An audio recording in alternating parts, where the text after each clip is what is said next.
Olá, meu povo, tudo bem com todo mundo? Professor Vitorino Rodrigues aqui na área, língua portuguesa para o 7º ano. Todo mundo tá bem?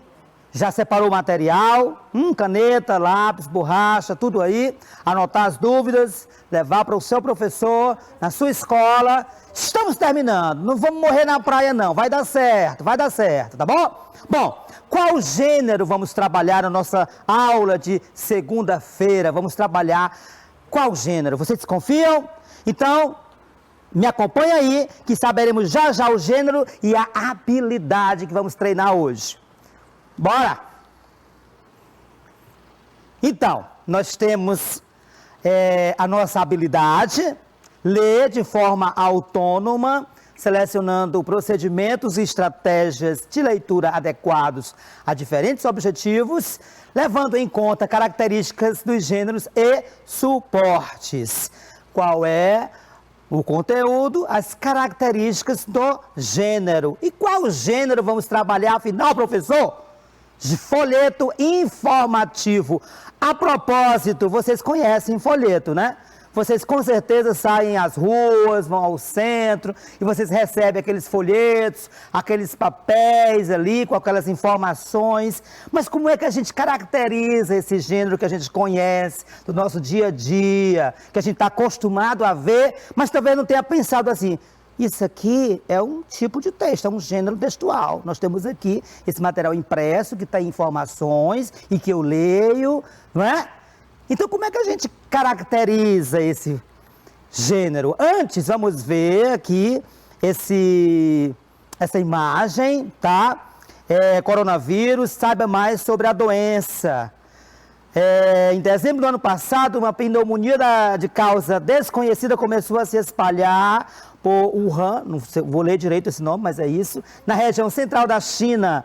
Os primeiros casos foram constatados entre visitantes e trabalhadores de um mercado, né, da cidade, onde são comercializados frutos do mar e animais silvestres. O estabelecimento foi fechado no dia 31 de dezembro. Eu estou lendo o iniciozinho aqui, mas observem pelo layout, né, pela diagramação, pela organização do texto e das imagens nesse folheto, nesse papel, nesse material, a gente percebe que nós temos aí o quê? A gente pode identificar linguagem verbal, nós temos vários textos, várias informações, nós temos linguagem não verbal, nós temos imagens, nós vimos que está dividido em tópicos, o início, o primeiro tópico, o que é, o segundo tópico, os sintomas, terceiro tópico, transmissão, as formas de transmissão, quarto tópico e, por fim, as formas de prevenção, tá? Então, como é que a gente chama esse gênero que nós conhecemos aí, né?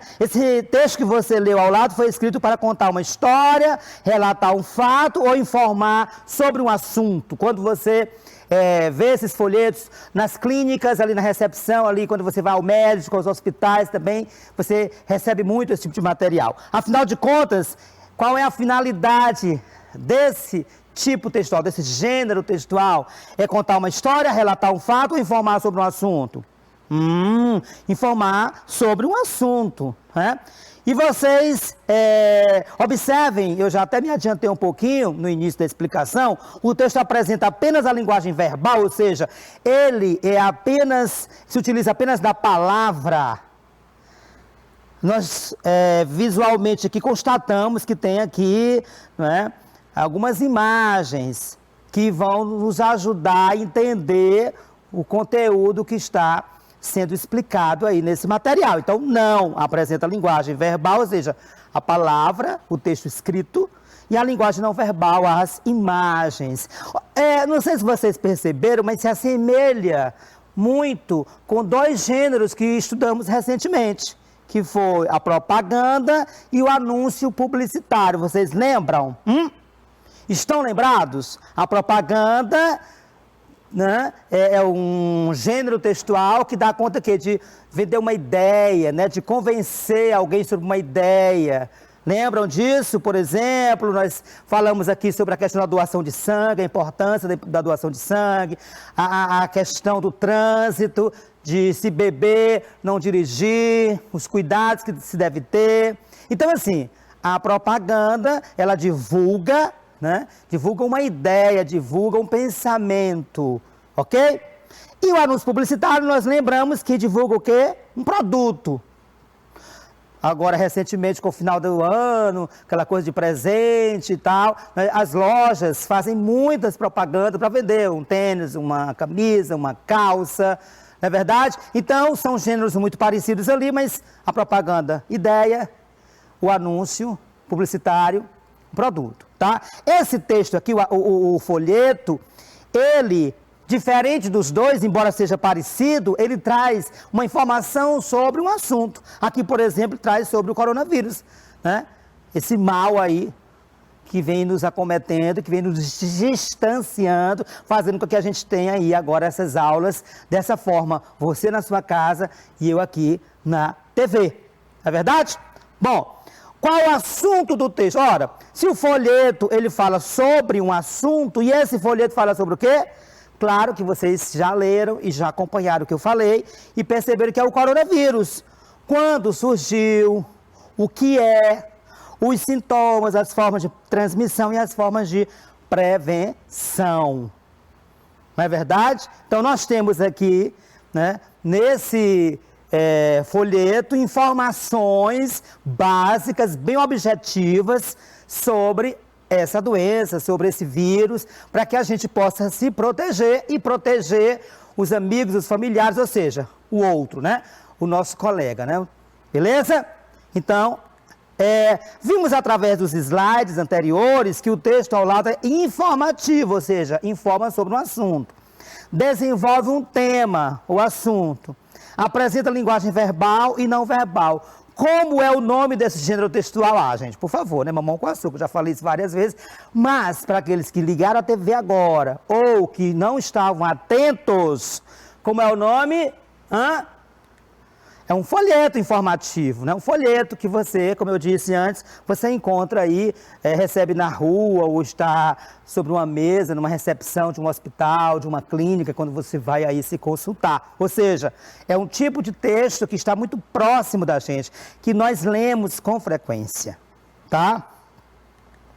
Bom, então, diante do que a gente acabou de falar, diante do que a gente acabou de conversar sobre o folheto informativo, a gente vai agora organizar essas informações, assim, essas características que nós acabamos de constatar analisando aquele folheto lá sobre o coronavírus. Então, o que é o folheto? O folheto, o panfleto, é um gênero que apresenta informações sobre produtos e serviços com o objetivo de incentivar seu leitor a adquiri-los ou divulgar ideias e opiniões, com a intenção de mudar o comportamento de seu leitor. Utiliza-se de linguagem verbal e não verbal. O folheto, como eu disse, ele é muito parecido, né? Ele tem essa coisa de convencer, ele incentiva o leitor a adquirir, por exemplo, eu posso falar sobre um curso, né? E aí, quando eu vou falar sobre aquele curso, ele tem mais informações do que o anúncio publicitário, porque o anúncio publicitário, ele tem que ser rápido, ágil,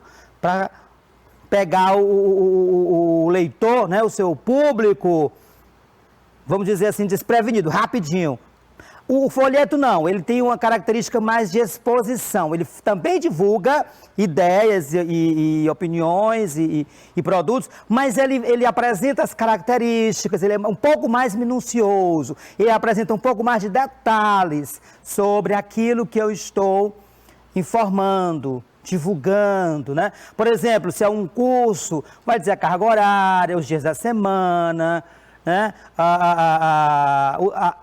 Enfim, o conteúdo que vai ser trabalhado naquele curso. Então, várias informações que vão estar ali para que você realmente se convença. Esse é o curso que eu quero. Ok? Ou então, folheto falando sobre turismo, sobre uma praia, sobre um estado, sobre uma cidade. Aí vai falar tudo que tem naquela cidade de turísticos, passeios, a parte da arquitetura, os museus, o artesanato. Então, vai ter todas as informações, tá ok? Então, nesse aspecto, o folheto informativo, ele se difere do anúncio e da propaganda, porque ele é mais detalhado nas informações. Ele não só quer convencer você adquirir ou comprar aquele produto, mas ele quer, mas ele informa mais detalhes sobre aquilo que ele está divulgando. Utiliza-se da linguagem verbal e não verbal. A gente viu ali naquele folheto do coronavírus. Vamos ver agora as características. Olha só, levam em conta os interesses do público-alvo do anunciante. Ou seja, eu vou divulgar, eu preciso entender qual é o público, né, a quem se destina esse folheto e o que ele quer, o que ele gosta, que tipo de linguagem, que tipo de conteúdo aquele tipo de público gosta de saber, gosta de ver, ok?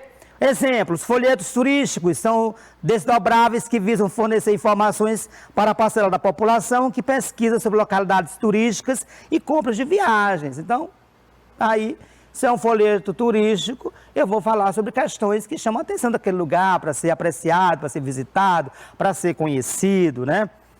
Ok? São textos leves e envolventes, tá? Não são textos rebuscados, com palavras difíceis, não. São leves e são envolventes para que o leitor leia e queira realmente conhecer, se for turístico, aquele lugar, ou então se é sobre os cuidados, a prevenção de uma doença, para que ele possa entender e possa se cuidar melhor para não contrair aquela doença. Enfim, tem que ser claro o objetivo, né? Inclui ainda imagens, cores vivas, títulos, letras grandes e chamativas, diagramas fáceis de entender. Então a gente vê no coronavírus, por exemplo, aquele folheto que tem várias cores, tem as imagens, né? As letras são maiores do que o texto normal que a gente lê, por exemplo, nos livros, exatamente para que facilite, para que alcance de forma mais eficiente o seu público. Não são nem muito grandes, nem muito pequenos, tá? Formato A3, tipo assim, uma lauda, uma folha de papel, mais ou menos o tamanho. É basicamente o tamanho de um folheto, assim, de uma forma geral. Claro que tem vários tamanhos, mas vamos dizer assim, o mais tradicional. E apresenta dobragens para o leitor poder encontrar mais informações, né? Vocês têm aquelas dobrinhas assim, ele vai fazer as colunas e você dobra, ele fica bem fininho, né? Então, também para ficar mais agradável, você carrega ali dentro de um livro, é mais fácil de guardar também. Os folhetos variam em nível de design, quantidade de informação, etc. Mas tem sempre como objetivo chamar a atenção das pessoas e divulgar alguns conceitos fundamentais dos temas específicos que estão tratando. Então, o tipo de design, aí cada pessoa que cria aquele folheto, que pensa na imagem, de como elaborar aquela imagem, vai variando de folheto para folheto. A quantidade de informação, alguns têm mais informações, outros menos, tá?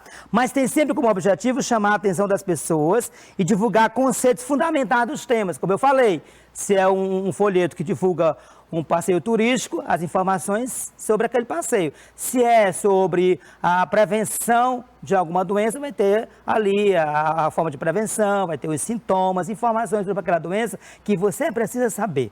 Primeiro, para saber se está com aquela doença, com determinada doença, ou para se prevenir, enfim, o básico. Bom, nós temos aqui algumas questões para analisarmos, tá? Sobre o folheto informativo, ok? Tudo bom? Só relembrando, a gente viu que é um tipo de texto que a gente encontra no nosso dia a dia. Eles trazem informações básicas, tá certo? Mas assim, informações necessárias para que você possa conhecer um pouco mais sobre aquele assunto que está sendo abordado no folheto. Ele não pode ser resumido demais, como por exemplo, no anúncio. Não, ele tem que ter, né, ali características, informações básicas, ok?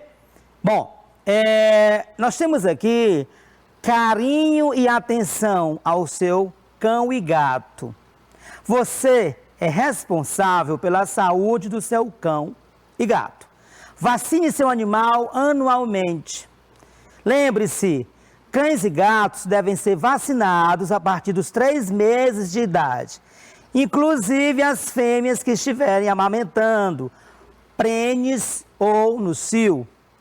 O animal vacinado pela primeira vez deve ser revacinado após 30 dias. O proprietário deve solicitar informações sobre onde revacinar no posto volante.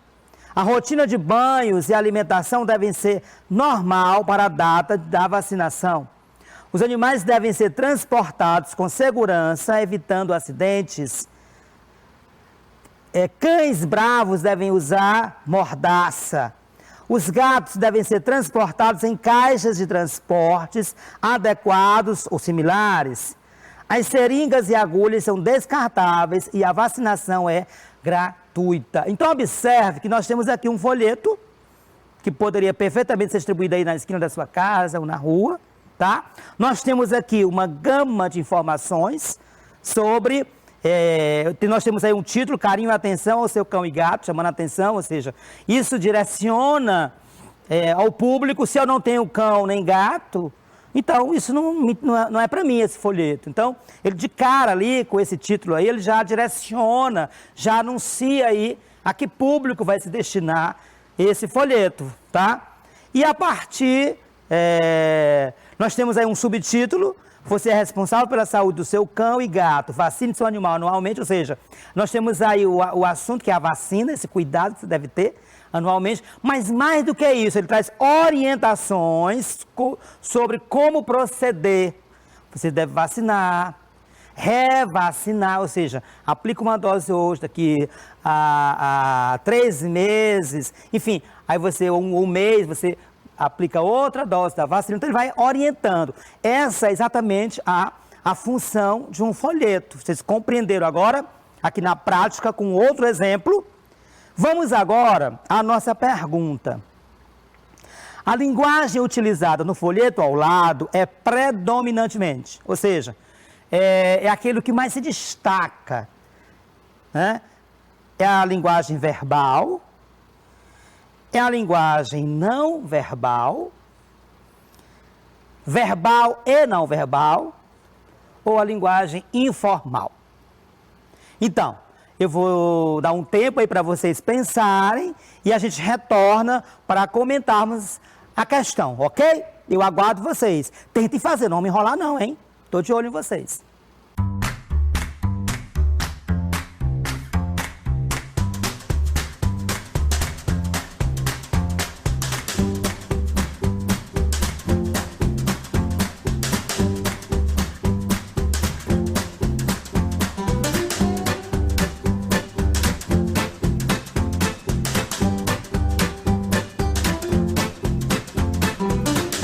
Então vamos lá. Nós vimos aí, nós falamos sobre o folheto, o título, o subtítulo, as informações, as orientações de como os donos de animais devem proceder para essa vacinação, os cuidados que devem ter aí com os seus animais, tá? E a pergunta, ela foca na linguagem utilizada no folheto, que é predominantemente verbal, ou seja, vocês lembram que a gente fala aqui praticamente toda semana sobre isso, né? Linguagem verbal é aquela que se utiliza da palavra. Não verbal, ou seja, aquela que não utiliza a palavra. Eu utilizo imagens, sei lá, para poder me comunicar, para informar sobre algo. E verbal e não verbal, ou seja, a mistura dos dois, né? Aí um equilíbrio entre texto e as imagens, e por fim a informal, que é aquela linguagem que a gente usa no nosso cotidiano, no nosso dia a dia, né, com o nosso coleguinha ali e tal. E aí, bom, vocês conseguem visualizar a imagem? A gente vê umas imagens aqui no segundo plano dos cães e gatos, né? A gente vê cores, que também não deixa de ser uma linguagem não verbal, mas qual é o foco? O que predomina? O que está no primeiro plano? São essas imagens ou são as palavras? Ou são as orientações, o texto escrito? A palavra, ou seja, a linguagem verbal. Observe que o texto é praticamente, né, todo verbal, assim. Tem a cor, o amarelo, que não deixa de ser uma cor assim, de alerta, chama atenção. A gente percebe aí os animaizinhos aí na marca d'água, que a gente chama, aquela coisa, uma imagem meio transparente, né? mas o foco, né, é o que está escrito. Bacana?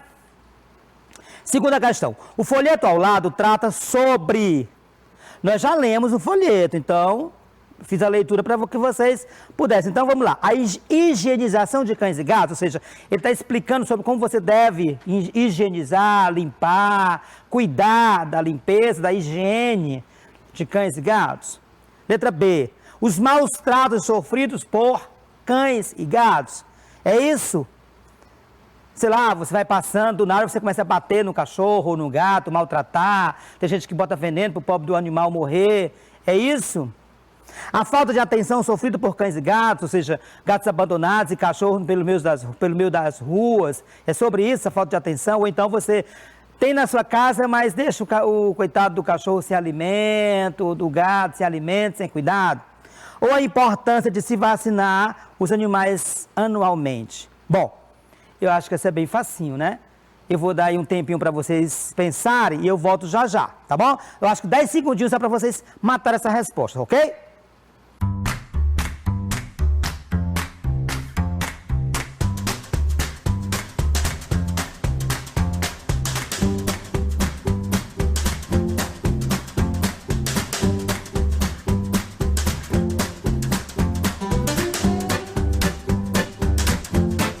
Ok, responderam. Bom, fala que deve cuidar dos gatos, fala, higienizar, fala, lógico. Ele diz assim, cães e gatos devem ser, ele diz aqui, ó, a rotina de banhos e alimentação deve ser normal para a data de vacinação, deve ser transportado com segurança, ou seja, são cuidados. Os gatos devem ser transportados em caixas de transporte. Fala sobre essas informações, mas o principal, ó, você é responsável pela saúde do seu cão e gato. Vacine seu animal anualmente. Então, observe que essa informação, vacine seu animal anualmente, está no subtítulo. Ou seja, é algo que chama a atenção e que é sobre o que vai ali discorrer, né? Tratar o folheto. Logo, a resposta correta é a letra D. Importância de se vacinar os animais anualmente. Bacana? O público-alvo do folheto ao lado são, ou seja, quem vai se interessar? Por exemplo, eu não tenho um cachorro, um gato lá em casa para tomar conta. Vai me interessar? Eu vou me interessar por esse folheto? Vocês acham? Você não tem na sua casa um cachorro, um gato, um papagaio, não tem nada. Nem um animal, você não cuida de animais. Vai se interessar? Então vamos lá. O público-alvo do folheto são as instituições que cuidam de animais. Será? As instituições que cuidam dos animais. As pessoas que criam animais. Os adultos em geral, as crianças. Quem é o público-alvo? Ora, se ele diz, você é responsável pela saúde do seu cão, ou seja, daquele animalzinho, cão e gato que está na sua casa. Logo, a resposta aí vai ser o quê? As pessoas que criam animais, ou seja, está sobre a sua responsabilidade, que tem animais nas suas casas ou sob os seus cuidados, né? Não é instituição, são empresas assim que não é o adulto em geral ou criança, porque tem vários adultos e crianças que não têm animal em casa. Então, para que vai interessar esse panfleto? Vocês concordam comigo? Então, por isso a letra B, as pessoas que criam animais.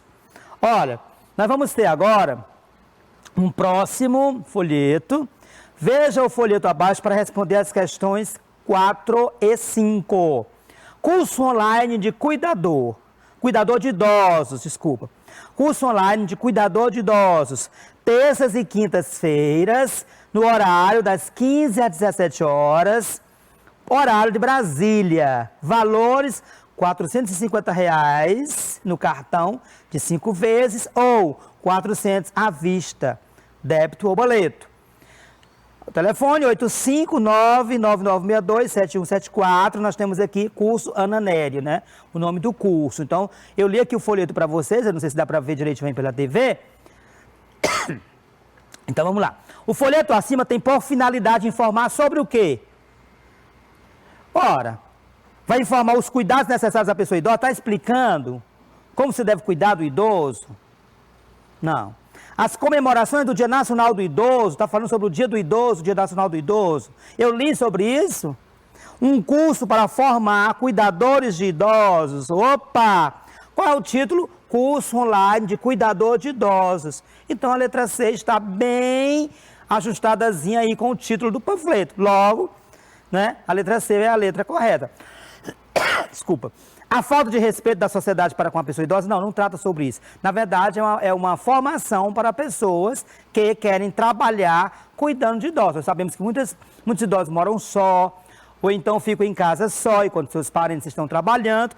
E há pessoas que são preparadas para estarem com esses idosos, cuidando ali da alimentação, dos remédios, fazendo companhia, muitas vezes, para eles não se sentirem muito sozinhos, ok? Vamos à quinta questão. Sobre o curso de que trata o folheto acima, é correto afirmar que o mesmo. Nós vimos aí, curso online de cuidador de idosos, terças e quintas-feiras, no horário das 15 às 17 horas, horário de Brasília, né? Às vezes, quando tem horário de verão, fica diferente, vocês lembram disso? Mas é o horário de Brasília. Valores, R$ 450 no cartão, né? 5 vezes, ou R$ 400 à vista, débito ou boleto. Telefone 8599-962-7174, curso Ana Nery. Bom, então sobre o curso, eu acabei de ler as informações que estão aí no folheto. O que é correto? É gratuito? Opa, muito bom. Valores, R$ 450 no cartão ou R$ 400 à vista. Ou seja, se eu tenho um valor a pagar, ele não é gratuito, né? Então a letra A está descartada. Ocorrerá de forma presencial. Não, o curso online de cuidador de idosos, não, curso online, então não é presencial. É igual a gente está estudando agora, você está na sua casa e assiste as aulas do seu professor, né? Através de WhatsApp, através de outras plataformas aí, digitais, mas não é presencial, você não está na escola, na sala de aula, assistindo a aula. Da mesma maneira, esse curso aqui de cuidador de idosos também não será assim, numa sala de aula com a presença de professor e alunos, não. Terá aulas 2 vezes na semana, aulas terças e quintas-feiras. Opa, terça 1 dia, mas quinta 2 dias na semana. Então, terá aulas 2 vezes na semana, essa informação é correta. Vamos ver a letra D? Aceita apenas pagamentos à vista e em dinheiro. 450 no cartão de crédito, né? Cartão, 5 vezes. Eu posso parcelar em 5 vezes. Ou então eu posso pagar à vista no débito, ou seja, cartão para descontar imediatamente na conta, ou no boleto. Então, a letra D está incorreta. Logo, a resposta correta realmente é a letra C. Terá aulas 2 vezes na semana. Ficou claro? Vocês conseguiram compreender aí? Nós temos um folheto, ele é diferente do anúncio publicitário e da propaganda, porque, embora ele seja leve, envolvente, ele não pode ter textos muito longos, mas ele tem informações mais objetivas, precisas, sobre aquilo que eu estou informando, sobre o assunto que eu estou tratando. Ou seja, não é apenas vender o produto em si, mas é dar detalhes sobre aquele produto. E ele é de caráter informativo, ou seja, ele informa sobre algo que está acontecendo, ok? Pode ser também sobre, se for um folheto turístico, por exemplo, fala sobre, sei lá, as belezas naturais de um determinado lugar, sobre as praias, sobre a cultura de um determinado povo, pode ser também, com aquele objetivo de te envolver para que você vá visitar. Então, ele é argumentativo de alguma maneira também, porque ele quer convencer você a conhecer aquele assunto, aquele lugar, enfim, aquilo que ele está divulgando. Trabalha com linguagem verbal e não verbal, ok? Compreenderam? Pois bem, a gente vai encerrar a nossa aula de hoje por aqui, tá? Espero que vocês tenham compreendido tudo direitinho sobre o folheto informativo. Levem as dúvidas ao seu professor, que vocês anotaram durante a aula. Espero que vocês fiquem bem, fiquem com Deus e a gente vai encerrando. Até a nossa próxima aula. Tchau, tchau.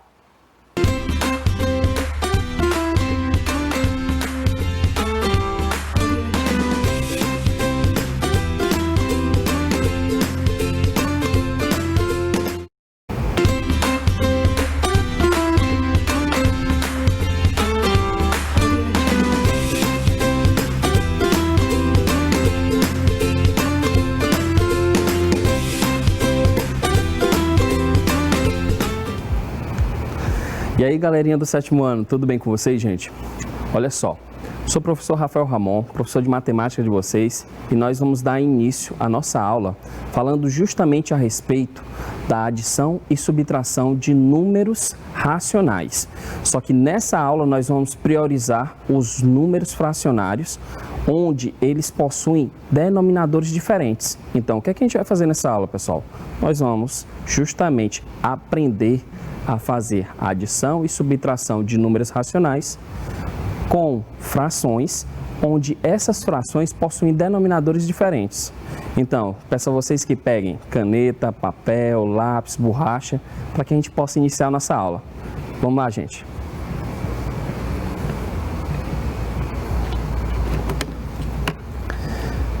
Bem, pessoal, olha só. O que a gente vai aprender nessa aula de hoje, gente?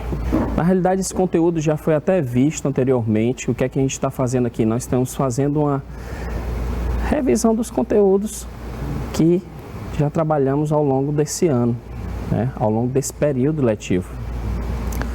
E nessa aula nós vamos justamente determinar a soma e a subtração de números racionais dados na forma fracionária e com denominadores diferentes. Vocês sabem que quando a gente está trabalhando com frações, onde os seus denominadores são iguais, basta que a gente conserve o denominador e faça a operação devida entre os números que estão representados no numerador. Ou a gente vai somar, ou a gente vai subtrair, conservando justamente o denominador. Já nesse caso aqui, da adição e subtração de números racionais na sua forma fracionária, onde esses números possuem denominadores diferentes, qual é a ideia? A ideia é que você utilize determinadas estratégias para a sua resolução, pois você não vai poder fazer simplesmente a soma ou a subtração dos numeradores, conservando o denominador, já que o denominador não é igual. Mas e aí, você me pergunta, professor, como é que eu posso fazer isso? Você pode fazer ou utilizando justamente o processo de equivalência de frações, onde você vai em busca de um número que seja comum para os denominadores, ou então você vai simplesmente determinar o MMC entre os denominadores e fazer a estratégia de dividir por quem? Esse MMC pelo determinado denominador e multiplicar pelo numerador. Então, nós vamos justamente iniciar todo esse processo colocando esse problema aqui como introdução para a nossa aula. Então, eu quero que vocês resolvam agora as seguintes operações. Olha só as operações que eu vou colocar aqui para vocês. Nessa primeira situação, nós temos aqui 4 operações. Nós temos no primeiro item aqui, ó, a fração 5/3 menos 7/3. Se você observar bem, os denominadores são iguais. Já que os denominadores são iguais, galerinha, o que é que você deve fazer? Você deve simplesmente conservar o denominador, fazendo justamente as operações entre os numeradores, que no caso aqui é uma subtração. Já no segundo caso, que tenho aqui 7/3 mais 5/6, você não vai poder efetuar a soma direta. Por quê? Porque os denominadores são diferentes. Eu não tenho como conservar um denominador aqui, já que eles são diferentes. Eu tenho que o quê? Eu tenho que transformar esses denominadores em um denominador comum. Eu tenho que escrever o 3 e o 6 através de uma estratégia de tal forma que eu possa encontrar um termo comum para eles. No terceiro caso, né? No terceiro item aí, nós temos a fração 5/3 mais 7/4. Nós observamos novamente que essas duas frações estão sendo somadas, elas possuem denominadores diferentes. Então, eu não posso simplesmente efetuar a soma entre os numeradores e conservar o denominador, já que o denominador não é comum. E o quarto item ocorre a mesma situação. O que é que a gente consegue ver? A gente consegue ver a fração menos 7/6 menos 5/4. Então, eu não posso efetuar as operações entre os numeradores porque os denominadores são diferentes, sendo mais uma vez redundante aqui nessa situação. Então, preste bastante atenção que a gente vai começar a resolver justamente esses 4 itens para que a gente possa introduzir a nossa aula e já deixar vocês mais à vontade com os outros problemas que eu vou trazer para vocês. Então, olha só, como é que a gente vai resolver o primeiro item aqui? O primeiro item, vou colocar aqui como sendo o primeiro item, certo? Vou colocar o izinho minúsculo. Eu observo que os denominadores são iguais. Já que os denominadores são iguais, eu vou passar aqui a barra na horizontal, vou justamente conservar o meu denominador, que é 3, e o que é que eu vou fazer? Vou realizar as operações entre os numeradores. Vai ficar 5 menos 7. Bem, pessoal, aqui o que é que eu observo? O que é que você vai observar? Só ajustar aqui para poder caber tudo dentro desse item aqui. Aqui o que eu observo é que eu tenho uma subtração entre 2 números inteiros, na realidade, onde eu vou realizar a subtração, já que o primeiro número é positivo, o segundo número é negativo, eu realizo a subtração entre eles e eu vou conservar o sinal do maior valor absoluto, que no caso é o 7. Então vai ficar menos, quanto é 7 menos 5? 7 menos 5 é 2. Menos 2 sobre quem? Sobre 3, já que o denominador está conservado. Está aí a resposta para o nosso primeiro item. Agora o segundo item. Vou nomear aqui como 2i. O que é que eu devo fazer? Não sei se você vai lembrar, mas a gente chegou a trabalhar com frações equivalentes. O que é que você pode ir atrás? Você pode ir atrás de um número que multiplicado por 3 possa ser igual a 6 ou possa ser um múltiplo de 6. Então, se você observar bem, existe um número, sim, que multiplicado por 3 vai ser exatamente igual a 6. Quem é esse número? 2. Então, essa fração aqui, ó, menos 7 terços, você pode multiplicar o denominador por quem? Vou colocar aqui o símbolo da multiplicação, um pontinho aqui, multiplicado por 2. Se eu multipliquei o denominador por 2, eu tenho que fazer a mesma coisa com o numerador, multiplicar por 2. Feito isso, o que é que a gente observa? A gente observa que o resultado é menos 7 vezes 2, 14. 14 sobre quem? 14 sobre 6. Então, essa é uma fração equivalente à fração menos 7 terços, onde o denominador é igual a 6.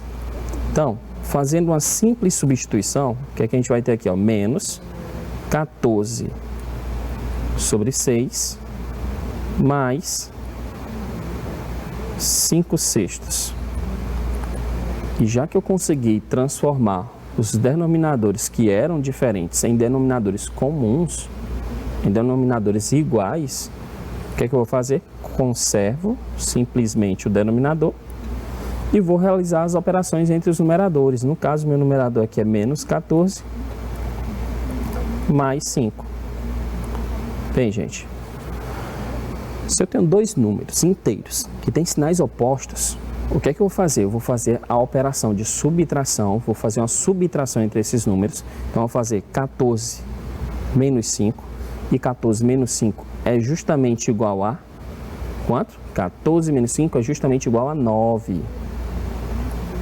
Só que esse 9 vai ser positivo ou vai ser negativo? Esse 9 será o quê? Negativo. Eu conservo o sinal do número de maior valor absoluto, que no caso é o 14. E vou colocar aqui a representação do meu denominador, que no caso é 6. É o meu denominador comum. Por último passo, pessoal, eu quero que vocês analisem a resposta final. Essa fração é uma fração irredutível? Como assim, professor? Uma fração irredutível? Eu não entendi. Toda fração irredutível, gente, é aquela fração que você não consegue simplificar os termos que estão presentes na fração, que no caso é o numerador e o denominador. Então, não existe nenhum termo que você possa dividir o 9 e o 6 ao mesmo tempo. Aí sim, essa fração será irredutível. Só que, peraí, professor, tanto o 9 quanto o 6, eles são justamente o quê?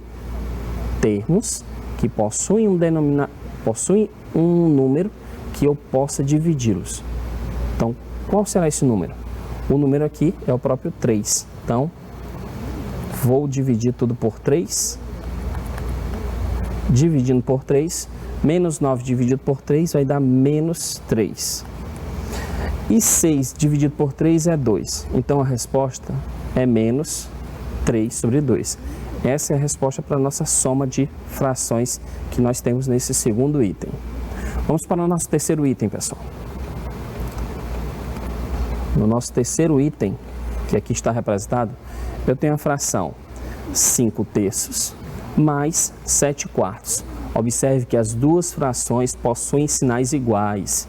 E já que elas possuem sinais iguais, eu não tenho que pegar e subtrair os termos do meu numerador. Basta somar. Mas espera aí, eu posso somar dessa forma? Não, eu não posso somar da forma que está aí. O que é que eu tenho? Eu tenho que ir em busca de um termo, certo?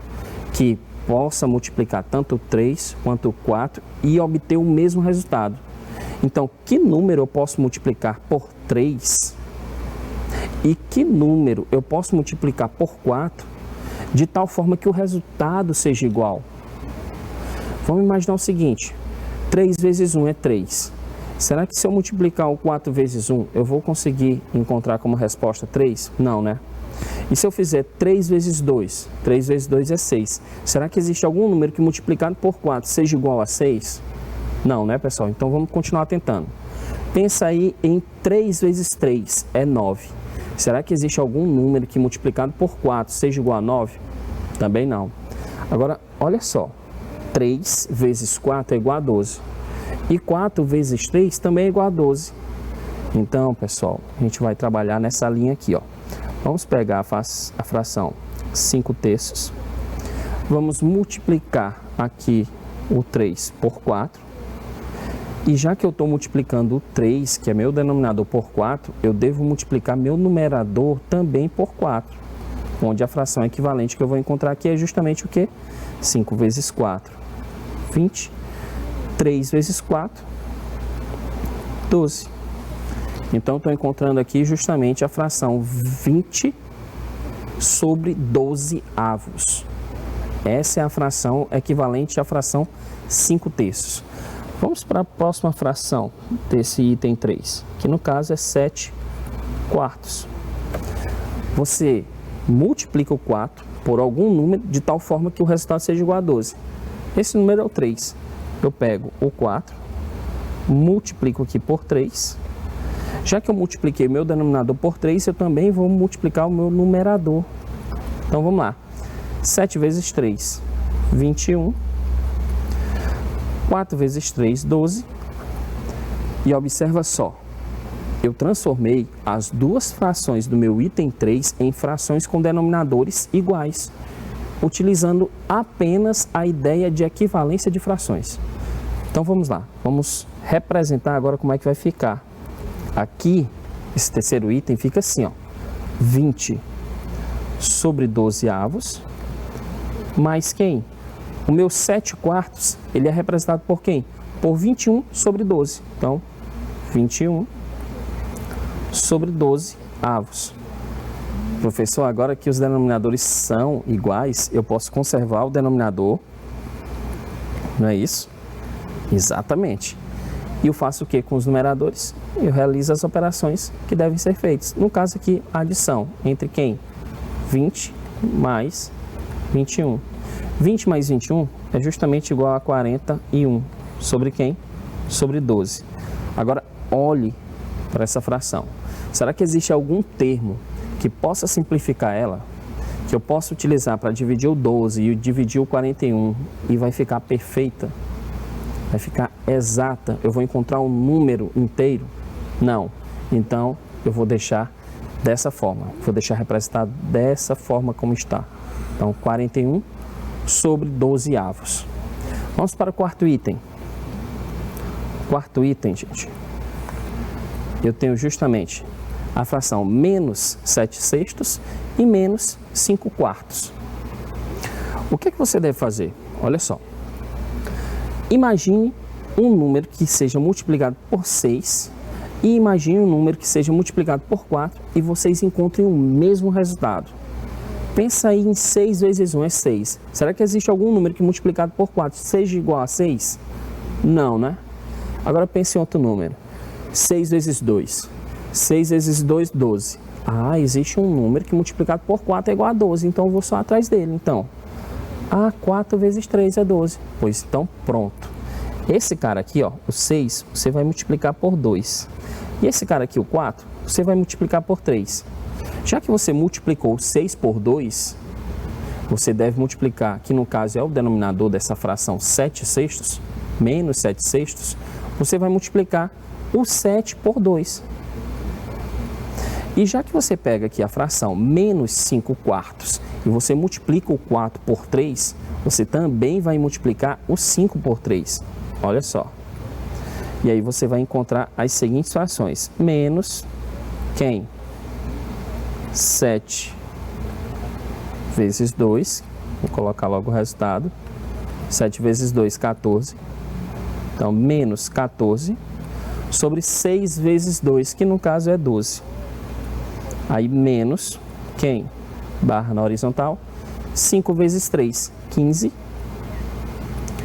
4 vezes 3, 12. Pronto.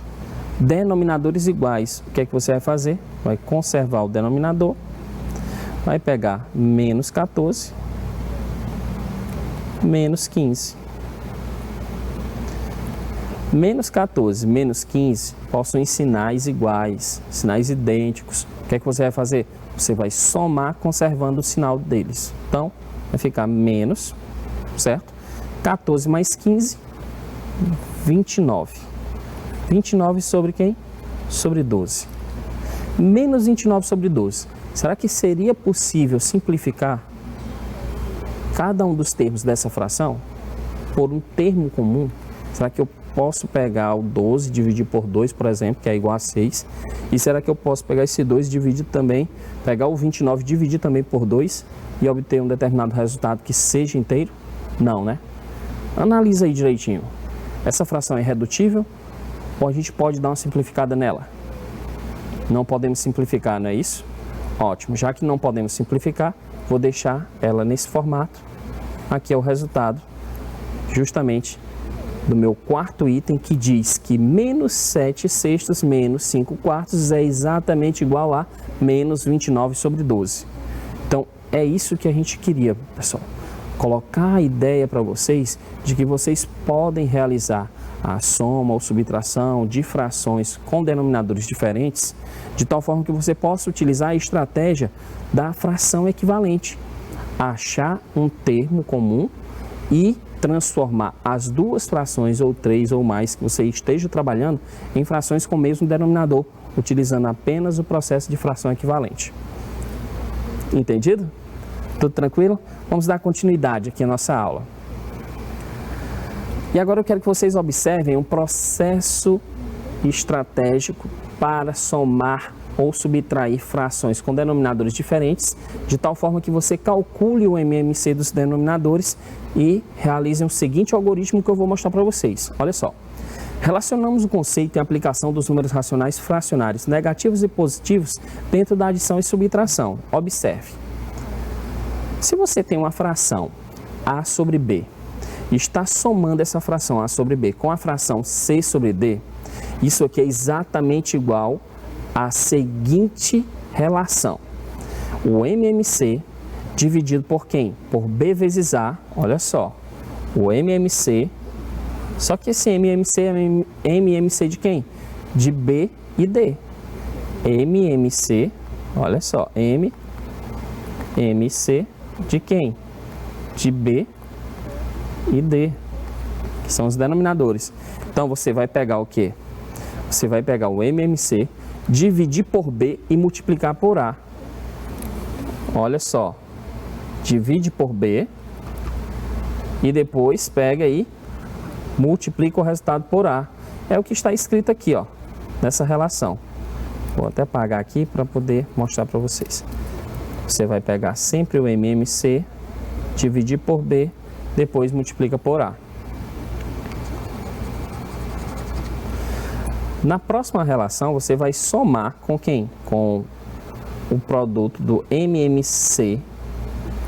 Você vai pegar o MMC, dividir por D, depois multiplicar por C. não é nem o produto. A primeira ideia é que você pegue o MMC, divida por D, que no caso é o denominador da segunda fração, e depois o resultado você multiplique por quem? Pelo numerador C.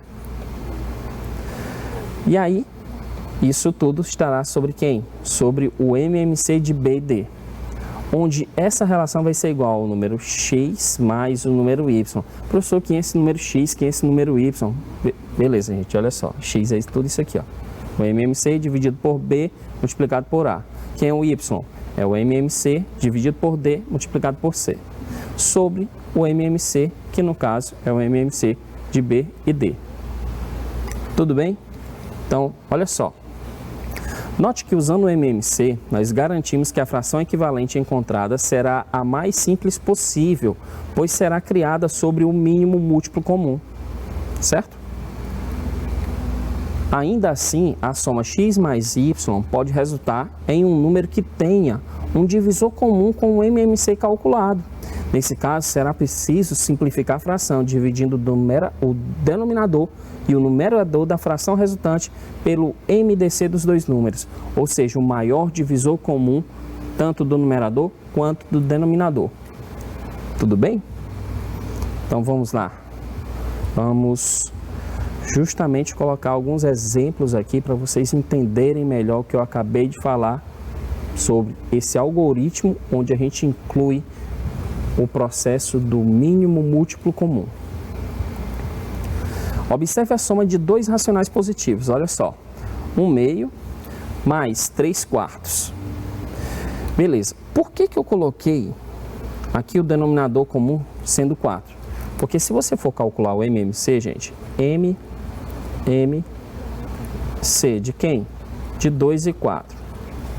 Quem é o MMC de 2 e 4? Você vai pegar o 2, vai pegar o 4, passar uma barra na vertical e fazer a divisão desses números, tanto 2 quanto 4, de forma simultânea, pelo menor número primo possível. Então, menor número primo possível que divide 2 e 4 de forma simultânea ou não, no caso, é o 2. 2 dividido por 2, 1. 4 dividido por 2, 2. Eu posso continuar a divisão, professor? Deve, porque a gente está trabalhando com MMC. Então, você vai pegar agora, não precisa mais dividir o 1, tem que dividir o 2. 2 será divisível por 2. E aí o resultado que a gente encontra é o quê? 2 dividido por 2, 1. Pronto. Vocês sabem o que é que deve fazer agora. Multiplicar justamente esses termos aqui, ó. 2 e o 2. Então vai ficar 2 vezes 2, que é igual a 4. Então o MMC de 2 e 4 é 4. Mas deixa eu passar uma dica para vocês muito importante. Quando nós estamos trabalhando, certo, gente? Com dois números que são múltiplos entre si, o MMC entre eles é o maior, sempre. Por exemplo, 3 e 6. O MMC entre 3 e 6, MMC de quem? De 3 e 6 é justamente igual a 6. Ah, professor, então o MMC de quem? Diz aí. Estou te escutando. MMC de 10 e quem mais? E 50 é justamente igual a quanto? 50. É o maior entre eles. Então, deu para pegar essa ideia? Então, quando você tiver dois números representados no denominador, onde esses números são múltiplos entre si, não conte nem conversa. Não precisa fazer cálculo nenhum. Basta que você pegue o maior entre eles e coloque como seu denominador comum, certo? Ele será o resultado do MMC. Vou apagar aqui para a gente dar continuidade. Então, nós já sabemos que o MMC, vou colocar aqui em cima, que o MMC de 2 e 4 é justamente igual a 4, porque 2 e 4 são múltiplos e 4 é o maior deles. Então, é como se eu reescrevesse essa fração aqui, ó, 1/2 com denominador igual a 4, e como se eu reescrevesse essa fração 3/4 com denominador igual a 4. Ah, mas 3/4, denominador é 4, o MMC é 4, não vou alterar nada, justamente. Então, precisa apenas colocar o numerador e espelhar o numerador que está lá em cima. Já nesse caso, não. O que é que você tem que fazer? A representação daquele algoritmo. Pega o 4, divide por 2, você divide por 2 e depois você faz o quê? Multiplica o resultado por 1. Então vamos lá. 4 dividido por 2 é 2 e 2 vezes 1 é 2. Olha só. Denominadores iguais, conservo e faço as operações. 2 mais 3. Onde o resultado é justamente igual a quanto, gente? 5 quartos. 5 quartos é o resultado da nossa soma de frações com denominadores diferentes. Viu só como é simples esse processo? Vamos lá, vamos dar continuidade. Já deu para vocês pegarem essa informação. Vou apagar aqui para não ficar atrapalhando. Então, eu quero que você veja o que acontece quando um dos números é negativo. Aqui a gente pegou dois números racionais onde os dois são positivos. Quando um é negativo, a gente já sabe o que é que faz. No caso, o que é que acontece? A gente vai realizar a subtração entre esses dois números. Aqui a primeira fração não é mais positiva, é negativa. Então ali o resultado é menos 2. Então menos 2 mais 3 é o que? No caso eu subtraio esses números, 3 menos 2, 1. E vou conservar o sinal do número de maior valor absoluto. No caso, eu vou conservar o sinal do mais 3. Então, por isso que ficou positivo. Mais 1 sobre 4. Esse é o resultado. Está aqui o resultado.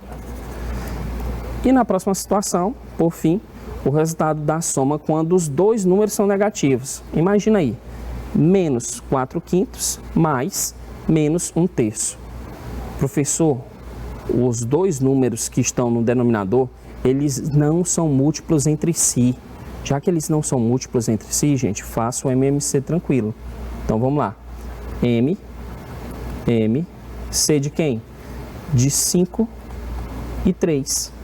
MMC de 5 e 3. Coloco 5, vírgula, taco 3 aqui, passo a barra na vertical, vou começar a dividir pelo menor número primo possível. No caso aqui não dá para dividir por 2, nem o 5, nem o 3.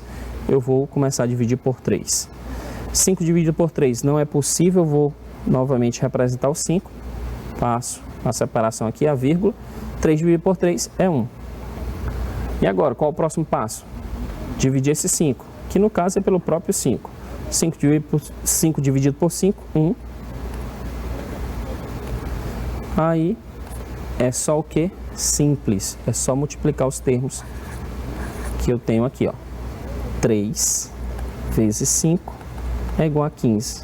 Então, meu denominador, pessoal, meu denominador é justamente igual a 15. Tá aqui. Então, vou colocar aqui o denominador, que é 15.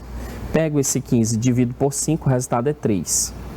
E o resultado dessa divisão eu vou multiplicar pelo numerador, que no caso é 4. Então vai ficar 15 dividido por 5, 3. 3 vezes 4, 12. Por isso eu tenho esse menos 12 aqui, ó. Agora, a próxima ideia. Pega o 15, divide por 3. 15 dividido por 3 é justamente igual a 5. 5 vezes 1, 5. Então, aqui é a representação do menos 5. Já que os sinais são iguais, eu somo conservando o sinal. Então, 12 mais 5, 17. 17 o quê? Negativo. Então, vai ficar menos 17 sobre 15 avos. Então, até aqui é justamente a ideia que eu queria transmitir para vocês, gente, de adição e subtração de números racionais com denominadores diferentes. Nós ficamos por aqui e até a próxima aula, pessoal.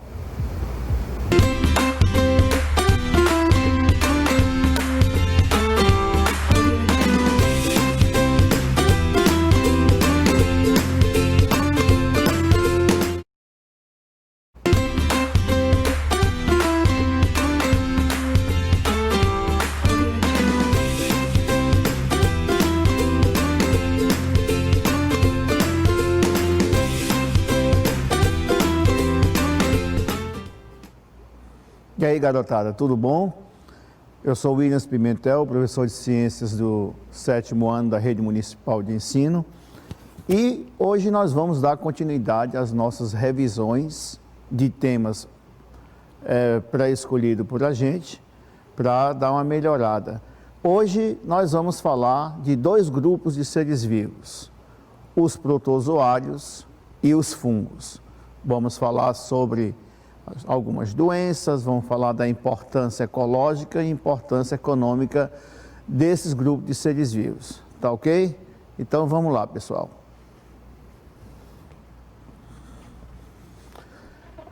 Então, vamos aqui para a nossa primeira questão, para a gente fazer um rápido comentário a respeito do tema e também ler e dar as explicações necessárias, ok?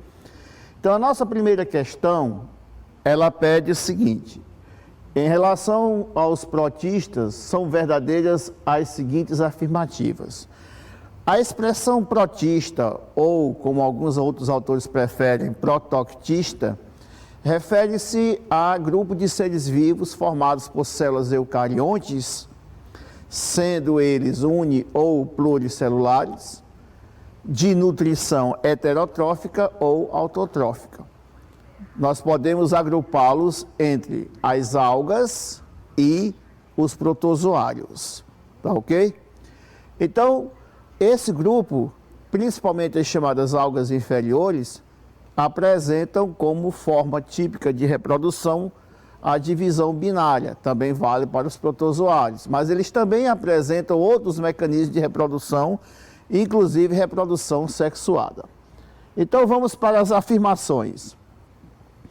A primeira afirmação nós temos: alguns protistas são autótrofos e outros heterótrofos. Acabei de informar isso para vocês. As algas protistas são autótrofas, fotossintetizantes, realizam fotossíntese, e os protozoários são heterótrofos, tendo que buscar alimento orgânico no ambiente para poder sobreviver. Portanto, essa afirmativa ela é verdadeira, ok? Vamos para a segunda afirmativa. As euglenas são capazes de realizar fotossíntese e também de ingerir matéria orgânica do ambiente. As euglenas são representantes de um grupo chamado de euglenófita e que é caracterizado pela ausência de uma parede celular, que é uma característica marcante das algas, né, uma parede celular, e ao invés disso ela tem uma película protetora ao redor da membrana, e essas algas, tá, elas têm nutrição dupla. Se o ambiente está iluminado, como ela tem cloroplastos, elas realizam fotossíntese processando o seu próprio alimento. No ambiente sem iluminação, ela se comporta como um predador.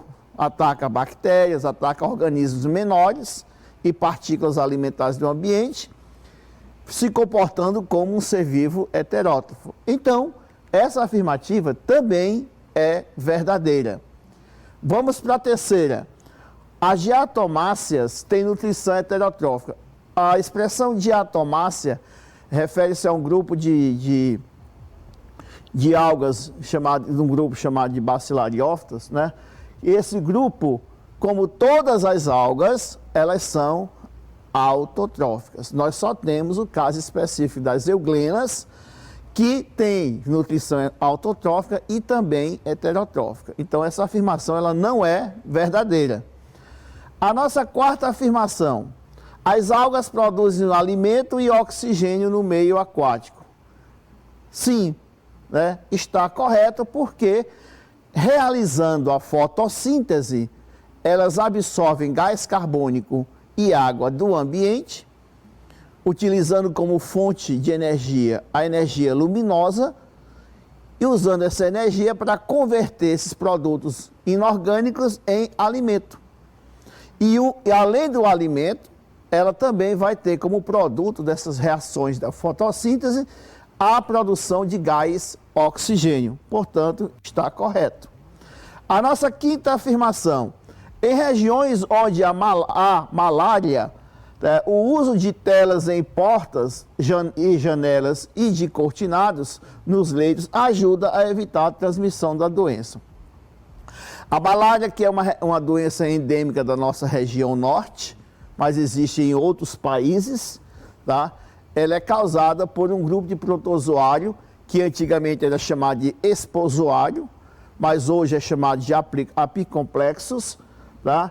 E essa malária, ela causada por esse grupo de protozoário, a sua transmissão se dá a partir da picada, tá, da fêmea de um mosquito, chamado mosquito prego, que é do gênero Anopheles. Então, a via de transmissão é a picada desse inseto em seres humanos.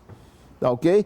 Entre os sintomas dessa doença, nós vamos ter febre alta, intermitente, irregular, ou seja, ela vai e volta em tempos mais ou menos regulares. Tá, ok? Em casos mais vem sudorese, né? Em casos mais graves pode haver, por conta das altas temperaturas do corpo da pessoa, convulsões, né? E até alguns casos poder levar até a morte. Existem 4 espécies desse grupo, certo? Na natureza. 3 ocorrem aqui na nossa floresta. Tá? Então, essa afirmação, ela é verdadeira porque um dos mecanismos que nós temos de evitar a contaminação por esses insetos, que são os vetores transmissores da doença, é impedindo que ele chegue até nós. Então, usar telas em portas e janelas, cortinados, tá? Que aqui na nossa região a gente chama de mosquiteiro, né? Ajuda a evitar a transmissão dessa doença. Então, são hábitos simples que podem resolver um problema que pode ser muito grave. Com isso, qual é a alternativa que a gente tem que marcar? Aqui tem 1, 2, 4 e 5. Portanto, a alternativa correta, letra D, né, que vocês deveriam marcar. Muito bem. A nossa segunda questão, pessoal. Indique a afirmativa correta analisando cada frase abaixo. Olha só. Letra A. Uma pessoa pode contrair malária porque convive com outra pessoa que tem malária. Gente, na questão anterior eu expliquei. A via de transmissão dessa doença se dá através da picada do inseto. Uma pessoa não passa malária para outra pessoa, a não ser que haja uma transfusão, uma transfusão de sangue ou via placentária, tá? Mas na convivência diária, uma pessoa não contamina a outra. Aí nós temos o controle de sangue para a transfusão, ajuda a evitar a transmissão dessa doença. Acabei de informar. Né? Como é um parasita que vive na nossa corrente sanguínea, uma pessoa que tem doença de Chagas, inclusive, não pode ser doador de sangue. Tá? Então, quando você vai até o Hemop fazer doação de sangue, passa por uma triagem e nessa triagem é verificado vários tipos de parasitas na corrente sanguínea, o que tornaria inviável o seu sangue. Um dos parasitas é o Trypanosoma cruzi, que é o parasita que causa a malária. Tá ok? Então, a doença de Chagas, exatamente, que é transmitida pelo Trypanosoma cruzi. Então, o sangue ajuda a evitar a transmissão da doença de Chagas. Né? A doença de Chagas, como eu estava remetido à malária, é uma doença que tem evolução crônica, certo? Demora muitos anos até manifestar os sintomas. A fase aguda geralmente é assintomática e que a contaminação pelo ser humano se dá através das fezes do barbeiro, né? Aqui do gênero Triatoma, principalmente. Tá? Então, não é pela saliva na hora do impacto, é pelas fezes do animal. Então, o controle de sangue evita esse tipo de problema. Aí vem a letra C, o transmissor da malária é um protozoário com flagelo, não é verdade. É a doença de Chagas que tem um protozoário flagelado. O protozoário que causa a malária, ele não tem formas próprias de locomoção. E o transmissor da doença de Chagas é um protozoário ciliado. Né? O transmissor da doença de Chagas, que é o Trypanosoma cruzi, é um protozoário flagelado. Tá ok? Então, letra B, alternativa correta. A nossa terceira questão. Os protozoários são seres que apresentam as seguintes características. Então, nós temos que procurar as características gerais dos protozoários e verificar se essas afirmações estão corretas. O que é que nós sabemos dos protozoários? Não estou falando mais do grupo dos protistas. É que são seres eucariontes, unicelulares, né, de nutrição heterotrófica. Ok? Se reproduzem por divisão binária ou outros mecanismos de reprodução. A principal é a divisão binária. Muitos desses protozoários são parasitas de plantas, de animais, inclusive do ser humano, né, causando doenças que podem ser graves à sua evolução. Então, na letra A, nós temos, podem ser unicelulares ou pluricelulares. Já começa mal, né? Os protozoários são unicelulares. Professor, mas protista envolve protozoário e algas protistas. Entre as algas protistas, nós vamos encontrar algas uni ou pluricelulares, mas protozoários unicelular. Letra B, são unicelulares heterótrofos. Até aí, beleza. Suas células apresentam núcleo, são eucariontes. A maioria se locomove por meio de pseudópode, que são projeções da membrana plasmática para fora, tá? Como é o caso, por exemplo, das amebas, por cílios, que são pequenas estruturas na membrana, bem curtas, de movimento bem coordenado, como é o caso do paramécio, ou flagelos, que são estruturas mais longas, em um número bem menor que os cílios, como é o caso, por exemplo, do parasita que transmite a doença de Chagas, tá? Que causa a doença de Chagas, que é o tripanossoma. E temos também aqueles que não têm forma própria de locomoção. Portanto, essa afirmativa, ela é a afirmativa verdadeira. Vamos ver a letra C. São unicelulares autótrofos ou heterótrofos? Só são autótrofos, né? Sem núcleo, são eucariontes. Podem viver isolados ou em colônias. Então, essa alternativa está quase que inteiramente errada. A letra D, não são formados por células. Ora, se não é formado por célula, o que nós estudamos no ano passado foi que o único grupo de seres que não é formado por células são os vírus.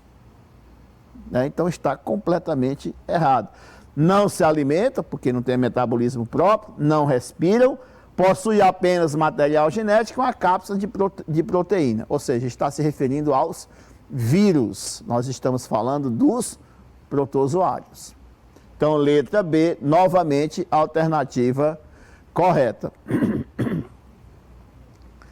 A nossa quarta questão. Recentemente foram relatados no estado do Pará casos de pessoas que contraíram a doença de Chagas por ingestão do açaí. É uma péssima notícia para o pessoal que gosta de açaí. Tá? O fruto utilizado na elaboração de sucos foi triturado juntamente com insetos conhecidos por barbeiros ou chupanças, que se esconderam em cestos cheios de açaí. As pessoas que adoeceram foram infectadas pelo... Gente, foram duas situações que aqui no Brasil chamou a atenção. O primeiro caso foi um caso que aconteceu lá no sul do país, aliás, no sudeste do país, que foi um caso de superinfestação de barbeiros, né, e, consequentemente, do protozoário causador da doença de Chagas na cana-de-açúcar. Por conta de um desequilíbrio ecológico, esses insetos que são transmissores dessa doença se proliferaram e, como eles têm o hábito de se esconderem durante o dia, eles ficavam nas folhagens dessas plantas. Então, quando a cana-de-açúcar era extraída, né, então levava, certo, junto com eles, os barbeiros cheios de protozoários. Como a quantidade era muito grande, certo, os pacientes que chegaram até os hospitais com sintomas bem graves, chamou a atenção aos médicos, porque geralmente o quadro infeccioso na fase aguda não apresenta sintomas claros, é chamado de fase assintomática.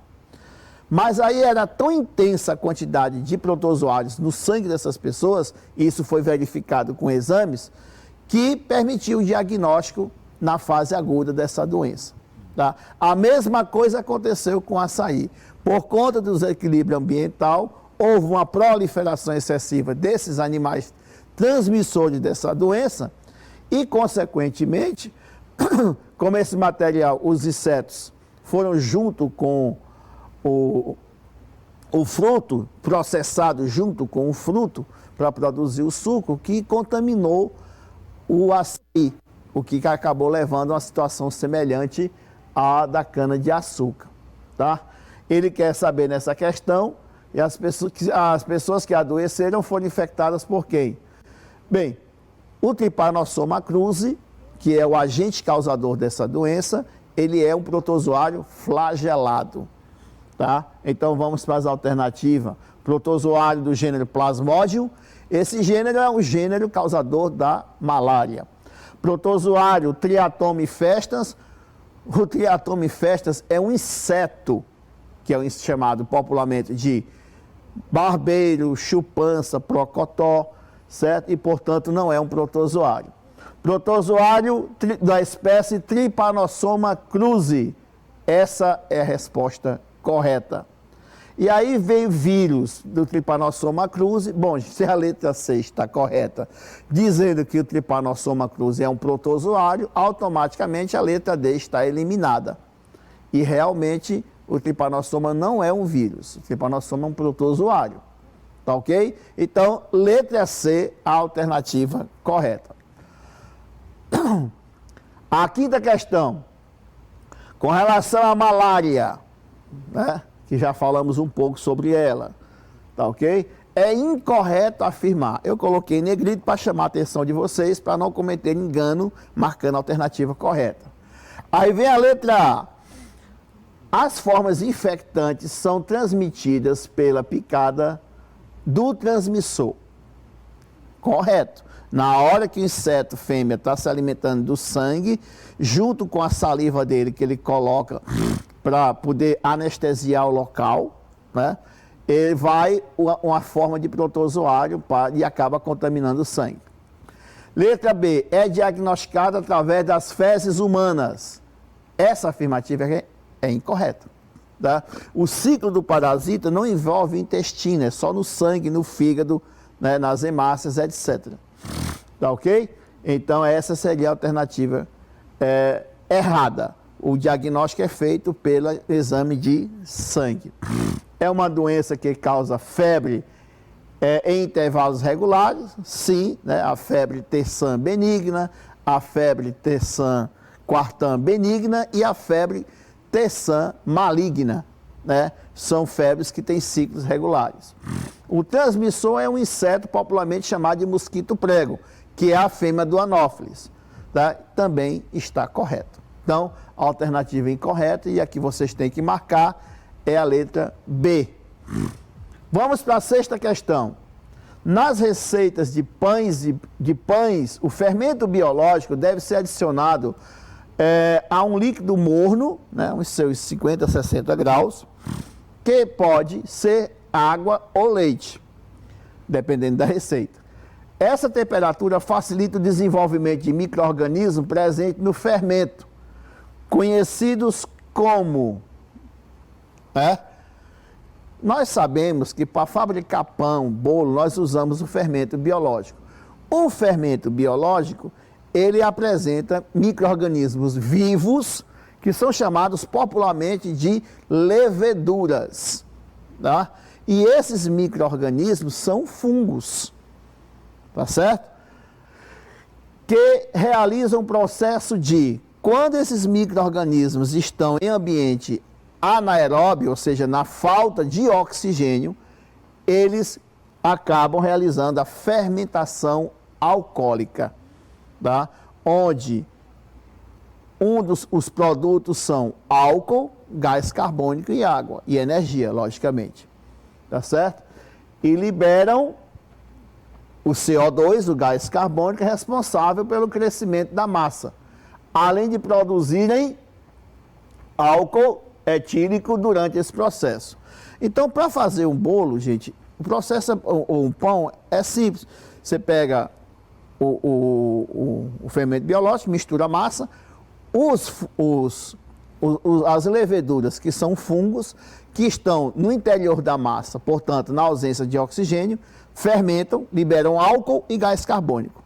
Aí você põe a massa para descansar e o que é que vai acontecer? A fermentação libera gás carbônico que aumenta o tamanho da massa. Isso é o que faz a massa crescer.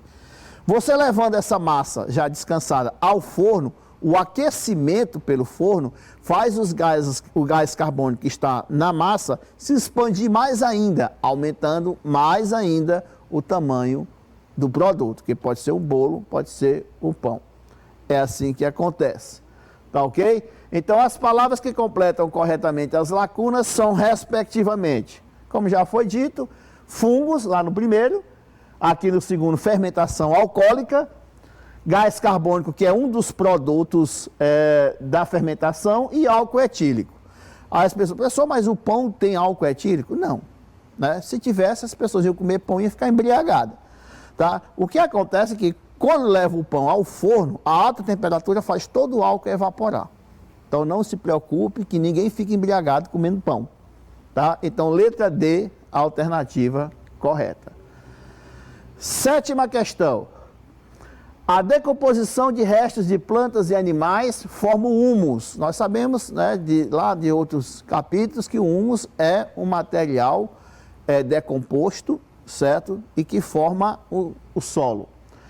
Camada superior do solo rica em nutrientes. Tá?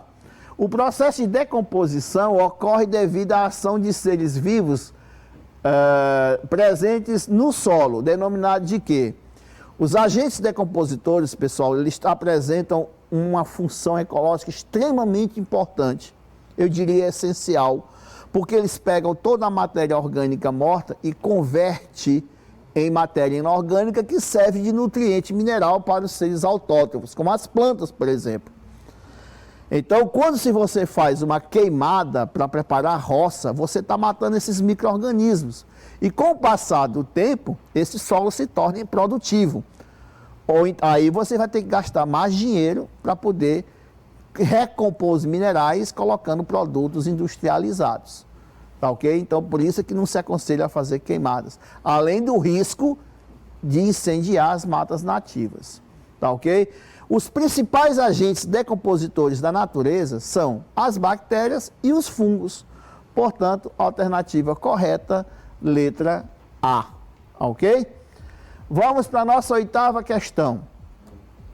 É comum na agricultura a adição de humus ao solo pouco produtivo, uma vez que esse composto traz muitos benefícios, tais como retém umidade no solo por mais tempo, né, e impede uma evaporação muito rápida, o que é importante porque mantém o solo úmido, ok? Funciona como reservatório fixo de nitrogênio, porque associado ao humus tem bactérias que fazem a transformação de nitrogênio em compostos que a planta pode absorver, promove a liberação de nutrientes lentamente, além de impedir a compactação de solos argilosos, porque a compactação do solo não é bom para a planta, porque diminui a infiltração de água no solo. Tá ok? E promove a agregação de solos arenosos, que tem o efeito oposto, a água evapora rapidamente em solo arenoso. O humus é um componente do solo e é formado a partir de quê? É só uma complementação da questão anterior, né? É o resultado da decomposição que é realizada desse material orgânico morto, feito por micro-organismos que vivem no solo. Os principais representantes são os fungos e as bactérias. Tá ok? Então ficaremos com a letra A como resposta correta. A nona questão, veja bem. Quando pensamos em bactérias e fungos, na maioria das vezes os associamos a doenças, não é mesmo? Né? Você pensou, bactérias, aí tem uma pneumonia, tem uma série de doenças associadas. Fungos também tem as micoses, tem as doenças mais internas, como a histoplasmose, né? Tem a candidíase, tem uma série de enfermidades. Mas esses micro-organismos não fazem só mal à nossa saúde. eles também podem ser utilizados de forma benéfica. Eles são benéficos para o ambiente, que seria a sua importância ecológica. E as bactérias, por exemplo, são usadas através do avanço da biotecnologia para produzir vários produtos de importância para a medicina, por exemplo, né? A produção de hormônios, a produção de algumas vitaminas, não é verdade? A produção de insulina, que é muito importante hoje em dia, principalmente para os diabéticos, porque antigamente o processo de obtenção era meio arcaico, tá? Então, contudo, tem grupos desses micro-organismos que auxiliam o nosso dia a dia. Por exemplo, o pão e o iogurte são produzidos graças a quê? Ora, o pão eu já falei, ele é produzido, né, ele cresce, né, aumenta de tamanho graças à ação fermentativa de fungos, os Saccharomyces, não é verdade? E o iogurte, né? O iogurte é um leite estragado, vamos dizer assim, tá? Então você pega o leite, coloca umas cepas de bactérias, que pode ser de várias origens. Essas bactérias, em condição de falta de oxigênio, elas fazem um outro tipo de fermentação, chamada fermentação lática, tá? Então, é chamada de fermentação lática, portanto, as bactérias que fazem isso são chamadas de lactobacilos, elas tornam o leite muito ácido, o que vai desnaturar as proteínas do leite, coagulando o leite. Aí depois esse leite ele é batido, adicionado sabores artificiais, é adoçado e etc. Então a resposta correta para essa questão seria qual? Seria a letra B. Fungos, as leveduras na fabricação do pão, né? E as bactérias, os lactobacilos, através da fermentação lática, certo? Produzindo o iogurte, que são alimentos que a gente utiliza, portanto, benéficos, né, para nós seres humanos. E a 10ª questão, pessoal. Um médico, após observar várias vesículas brancas na mucosa dos lábios de um bebê, diagnosticou uma doença como sapinho, né? O sapinho, na realidade, ele é uma infecção causada por bactérias que algumas pessoas que chamam-se de candidíase. Provoca vermelhidão, inchaço, surge essas manifestações que é chamado de sapinho. A mãe do bebê, tranquilizando corretamente, informou tratar-se de uma doença causada por fungos, né? É uma doença que, apesar de incomodar, é dolorosa, principalmente quando você morde, né? Provoca um inchaço, tá? Mas ela é uma doença de evolução benigna. É lógico que para acelerar a cura, então usa-se alguns medicamentos, tá, para matar o fungo. Então, a resposta correta é a letra B de bola. Certo, minha gente? Então, pessoal, ficamos por aqui, tá? E desejo a vocês que tenham conseguido absorver mais um pouco o conteúdo ministrado e na próxima aula nós vamos dar prosseguimento a essas aulas, tá certo? E nós vamos, certo, assim até encerrar esse ciclo do mês de janeiro. Então, pessoal, eu desejo a todos, tá, bons estudos, tá? E que todos vocês aproveitem esses momentos que nós temos de apresentação desse material para aprofundar e tirar dúvidas. E não custa nada relembrar vocês os cuidados que nós temos que ter com relação a essa pandemia, né, da Covid-19.